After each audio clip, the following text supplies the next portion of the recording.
At this year's National Security Tech Conference, hosted by the Arrowhead Center's Technology Incubator, military leaders discuss how small businesses could help with defense energy innovation. Dan Hicks, Chief of Staff at White Sands Missile Range, spoke to a crowd at the National Security Tech Conference at the Las Cruces Conventions Center.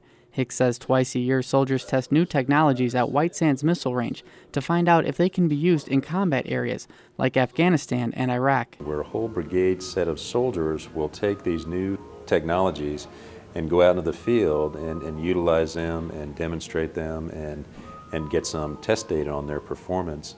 According to Hicks, the test gives small companies an opportunity to test new, more energy-efficient equipment soldiers can use when they're deployed. Looking at new technologies in forward operating bases on fuel efficiency techniques for generators, looking at fuel cells, more efficient fuel cells, and getting them tested. They can come check it and test these new techniques in a realistic environment well before we deploy those new capabilities with the soldiers.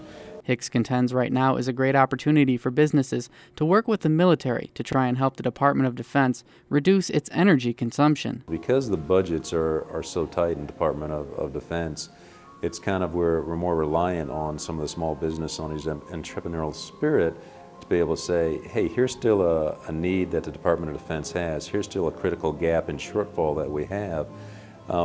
We don't really have the ability to go off and fund with our own scientists and do some of the R&D ourselves, so that allows a door open for some of the small businesses to say, you know what, hey, here's an idea that may help. For KRWG, I'm Andersen.